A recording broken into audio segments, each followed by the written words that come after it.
want to talk to you today about the current situation that we find ourselves in the United States. Um, talk to you about solutions and what we should be doing. Now, um, in order to get to that point, I've got to take you through the growing process that I went through um, over the last couple of weeks. Um, about a week ago, the George Floyd thing, murder, the snuff tape, hit me in a way that I've never been hit before. It hit me in my spirit, hit me in my soul. And this is coming off of Ahmaud Arbery and Breonna Taylor. Breonna Taylor being the sister in Kentucky who was killed in her own home with 8 bullets from police when they kicked in the door. Later found out they were at the wrong address. So all 3 of those hit me in concession. Boom, boom, boom. And I was instantly filled with a type of rage that I've never felt before. And I'm not talking about the high blood pressure kind of rage. I'm not talking about the screaming and hollering type of rage. I'm talking about a focused kind of rage. A rage that told me now is the time. Time for what, you might ask? Well, I found myself packing up my truck. With what? With canned goods, with firearms, with fishing equipment, with a tent, and I was going off the grid. I had made a kill list of people that I wanted to take out, people that have done my people wrong, and I felt that it was time for some righteous judgment. In the process of doing that, the Most High spoke to me and told me now is not the time to do that. And being the hard-headed, stubborn person that I am, I'm thinking, if now isn't the time, when is the time? I got my kill list. I'm headed to Florida, then Georgia, then Texas, and I know who I'm looking for. He said, now isn't the time. So trying to be obedient, I obeyed. I didn't know why, but I obeyed. I unpacked, went into a prayer and meditation period, and I prayed for clarity. The Most High has provided me that clarity, and I'd like to share it with you. What we've been seeing over the past 10 years with the murder of our people is not a coincidence. It's a provocation. And I was about to fall into the trap that was set up for that. We're being provoked into unrest and violence. And it's very easy to say that we have moral ground and we should act on that unrest and violence, that rage that's in our hearts. But the Most High has shown me that certain things we are not considering. We're trying to get respect from a dying system. Babylon is falling, people. You need to understand that. Any religious leader, community leader, economic leader, or political leader who is trying to give you advice and they're not considering that Babylon is falling, don't listen to them. Because the actions that we take from here on have to be actions to not only allow us to survive in this system that we're in, but to prepare for the system that's coming up, which will be a global system. America will collapse. It's over $25 trillion in debt. Western civilization will collapse. When you consider America, Canada, the EU, United Kingdom, Australia, New Zealand, you're looking at over $40 trillion of debt with a T. This can never be paid back. and this system will collapse. You have to understand that. We're on the brink of it now. It's not about saving the system with our leaders. It's more about creating a narrative of how the system failed and who destroyed the system. If we give in to our rage and our unrest at this time, we're playing right into their hands, because the narrative they're going to create is that coronavirus along with Negro unrest was too much for the system to handle, and it collapsed. Some of you say, that's cool. I'll take credit for that. You don't want to take credit for that, because this system is going to create unprecedented economic troubles worldwide when it collapses. And you don't want to be blamed for that. The Most High has shown me that if we don't get it together now, we're going to find ourselves in a position that is so horrible. We will yearn for the Middle Passage. We will yearn to be in the belly of those slave ships again, because what's coming down the pipeline for us, if we don't get it together, it's going to be much worse. It's going to be a situation where we can't hide anywhere in the world, where everyone wants us. They want to kill us. Now, some of you may say, Steve, you're reaching on this one. The system is collapsing. Yes, it is. And if you look closely, our white brothers, they know it's collapsing. Some of you come up to me all the time and say, white folks losing their mind, they're going crazy. That's because on a cellular level, they know that their world is collapsing.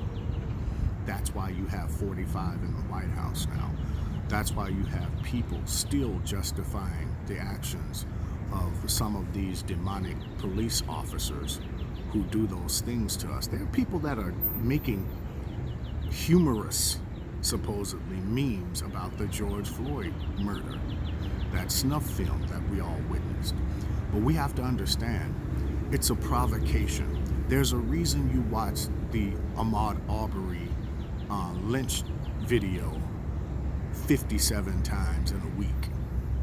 There's a reason why you've seen George Floyd on the hot asphalt, face down. Imagine that, first of all. Imagine somebody handcuffing you and pushing your face into hard, hot asphalt while they have their legs on your back.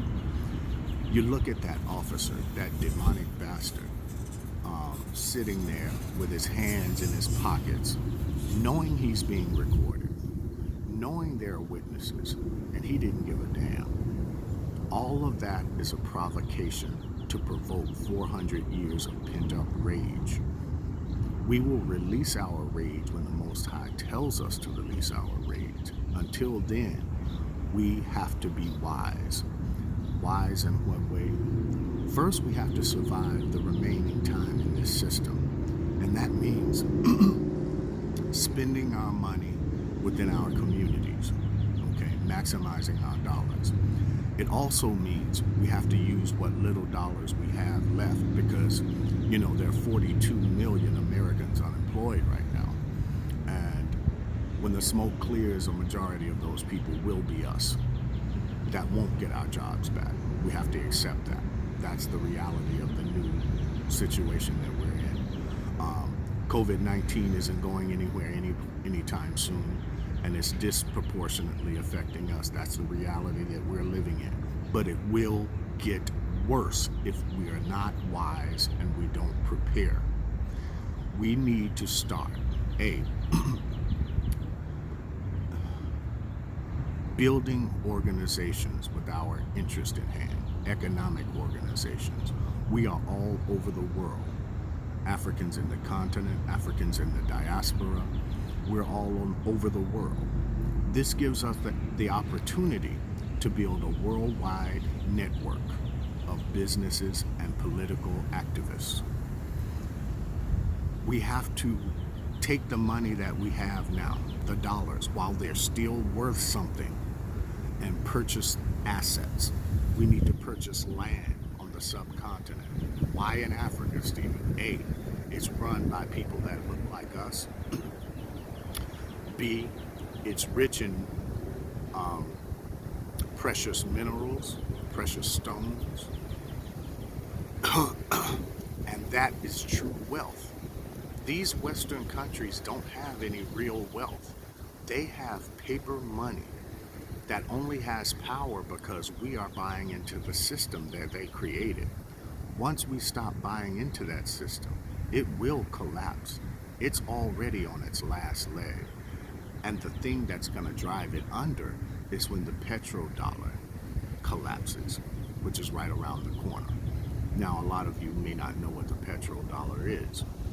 It's the dollar, the US dollar, that's used in for the exchange of oil, to purchase oil all around the world.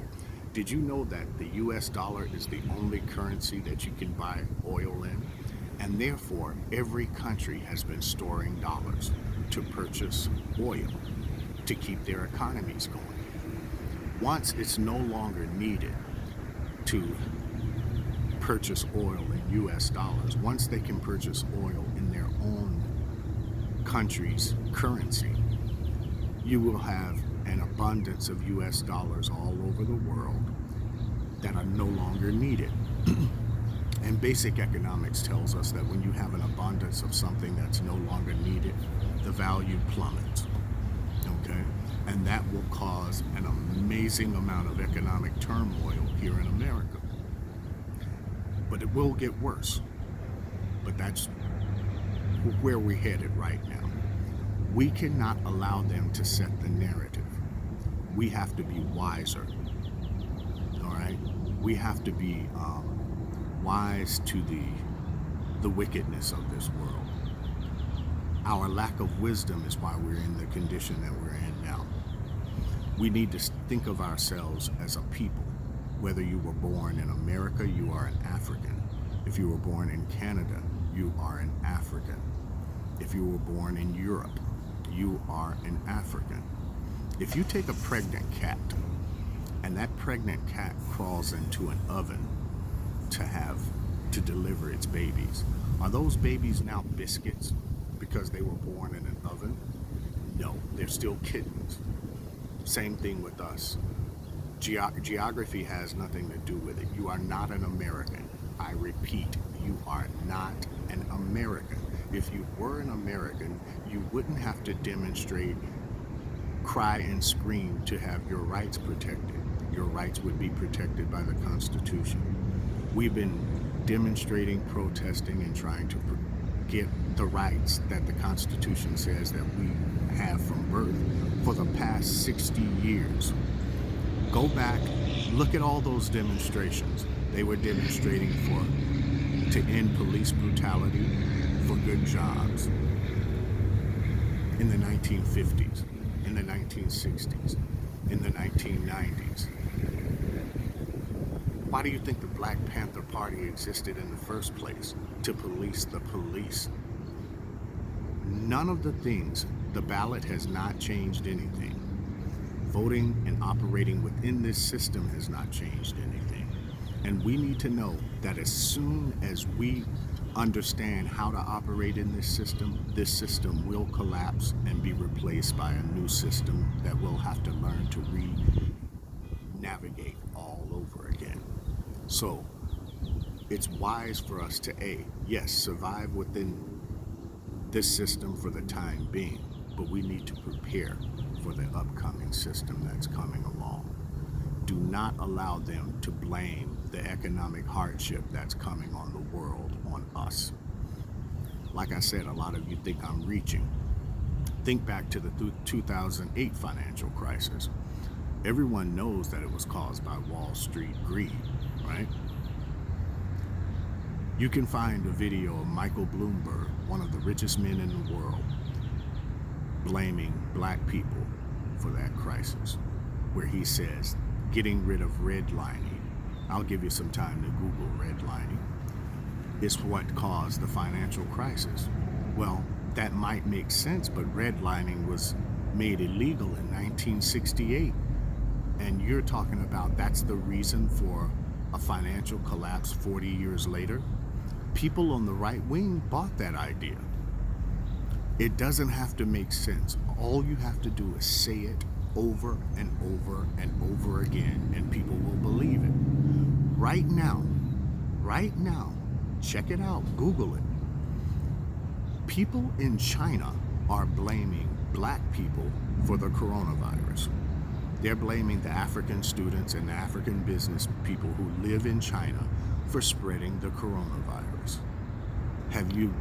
Is that not the most insane thing you've ever heard when it came from China? It doesn't have to make sense. The world will believe whatever is said about black people. We have to understand that. And we have to be prepared for that. It doesn't have to make sense. All it has to do is be repeated enough. They will believe it. They will act on it. This narrative that they're trying to create now, we have to be wiser, prepare, organize, set up institutions in your community to facilitate repatriation of the African continent, obtaining assets collectively so that we will have economic power when this system collapses. When this money, once it collapses, our money won't be worth anything, and we're going to be in a hell of a condition. I've taken the initiative to set up an organization called Go Back to Africa. Hashtag Go Back to Africa if you're interested in donating. And what we're going to do is facilitate the repatriation of the African continent with our people. It's time for us to go home, to get some peace of mind, to organize with our people, and to prepare for what's coming down the pipeline for us. I hope this video has enlightened you in some way. A lot of you won't get what I'm saying because you have no international perspective on what's happening. But what you need to understand is what's happening to us in America is happening to us in Canada. Just had a sister, I can't recall her name, in Toronto, thrown off of a building by police or pushed off of a building. There's no footage, but she was being chased by police and she ended up falling off of a building to her death. It's happening everywhere. Europe, Australia, New Zealand. You're not safe anywhere in this world, and it's gonna get worse if we don't unite and take our future into our own hands.